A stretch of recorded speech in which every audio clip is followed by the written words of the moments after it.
Something monstrous is mowing down Russia's ranks. It's not bullets or bombs. It isn't even Ukraine's drones, as damaging as those flying death machines have been to Russia's army. What is killing Putin's men is far more sinister, and it's an enemy as old as time itself. The Russian military is diseased, literally. The zombie plague is devouring Putin's forces as it targets one of the most vulnerable parts of a Russian's body, the eyes. Let's imagine that you are a Russian soldier for a moment. Posted to the front lines, you're already shocked at how ancient your country's tactics seem to be. There are no combined assaults using Russia's air and ground forces. You spent most of your time digging trenches that you'll hide in whenever Ukraine's drones fly by. Your trench is now your home. Dank, damp, filled with the detritus of war, and in no way comfortable. Every time you look around, you see something you never thought you would see on the battlefield. Mice. Scores of them. When you lie your head down to sleep, they crawl over you. Your rations and your water are targets for the mice, and their droppings are everywhere. Mixed into the mud of your trench, the stench that the mice generate is enough to make your eyes water. But soon that water is going to be replaced by something much worse. It all starts slowly. You start running a fever, and you shrug it off. Getting sick is part and parcel of being in such terrible conditions, but soon the abdominal pains start. You're practically doubling over every time your commander orders you to do something. You're called lazy, threatened with being sent on a suicidal assault against Ukraine's defenses. But there's nothing you can do about it. You want to weep, but there's something other than tears leaking from your eyes. It's red, sticky, and it's the precise thing that no soldier wants to see on the battlefield. This is blood, and it's coming from your eyes. As horrifying as all of this sounds, this nightmare scenario is precisely what Russia's soldiers now face on the front lines in Ukraine. That's according to a report by The Telegraph, which says that what is colloquially known as mouse fever has been infecting one of the most notorious units in the Russian military. The Akhmat Battalion, whose members are sometimes referred to as Russia's TikTok soldiers, has been afflicted with a few confirmed and several alleged cases of a disease that ruin their guts, eyes, and kidneys, all because Russia has forced them to fight in rodent-infested trenches from which there is no escape from the causes of the disease. Mouse fever, or to give it its medical name, hemorrhagic fever with renal syndrome, or HFRS, is far from the only disease that is ripping through Putin's forces. Stick with us because it gets a whole lot worse than even what we're about to tell you. But as for HFRS, the disease is characterized by the sorts of symptoms we told you about in our scenario. The infected person develops a fever and abdominal pain.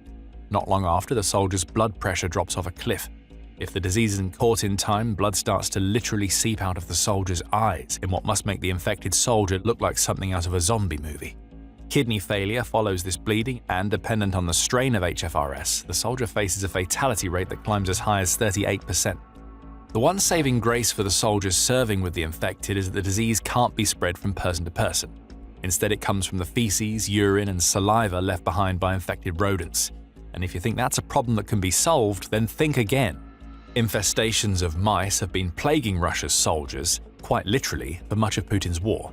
Back in January 2024, CNN reported that rats and mice were swarming the trenches being built in Ukraine in what is said was a grisly echo of World War I.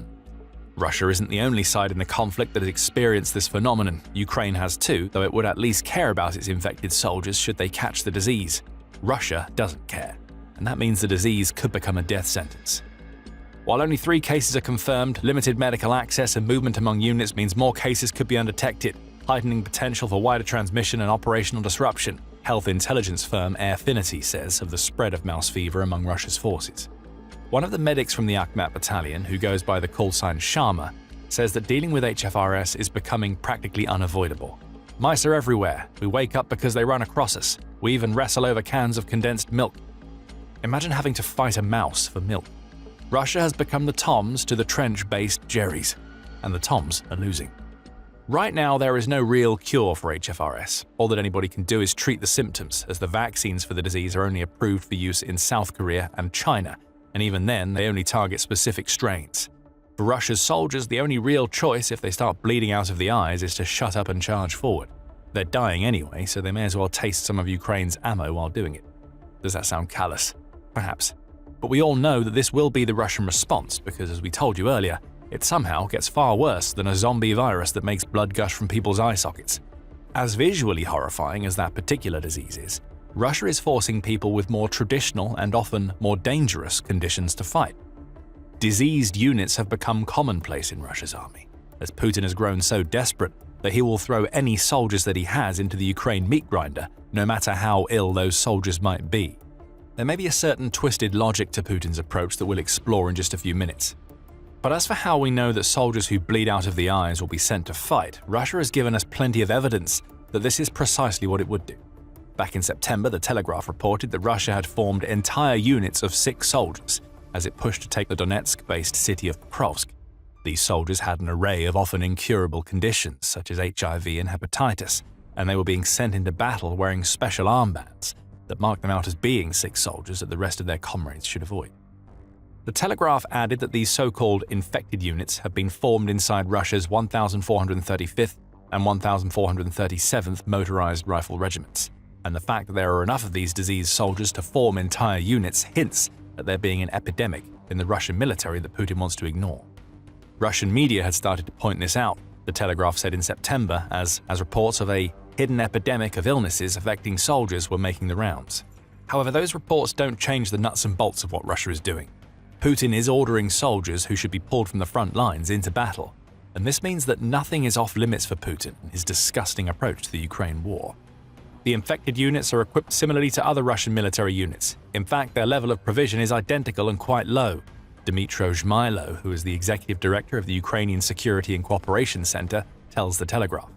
He adds that the only difference from the healthy military personnel of the Russian Federation is the various markings of the infected, namely the presence of special bandages.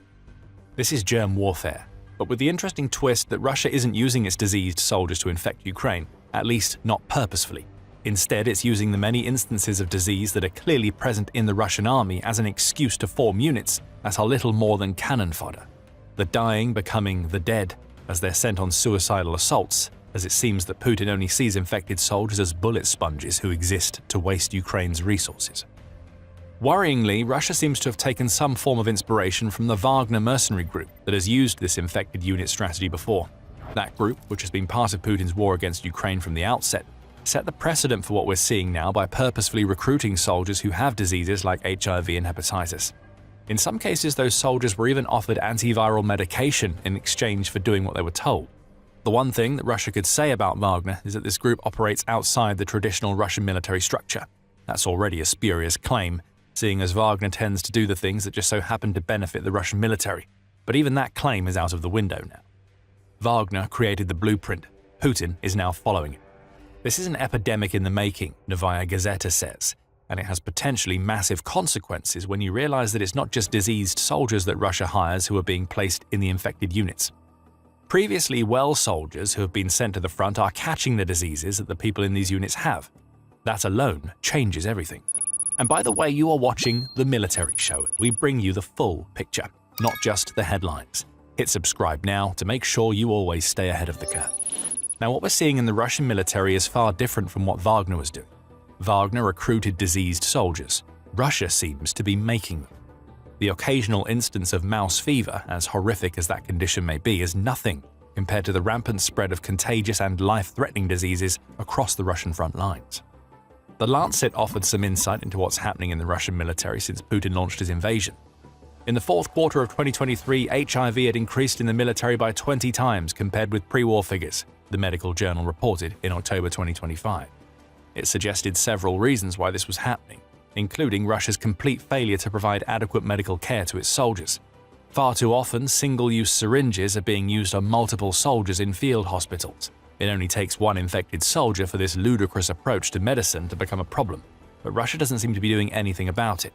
Many of Russia's infected soldiers also lose access to their antiviral treatments when they're on the front lines, so they die quicker and they increase their risk of infecting their comrades. This is a symptom of Putin's utter failure to address HIV in Russia itself.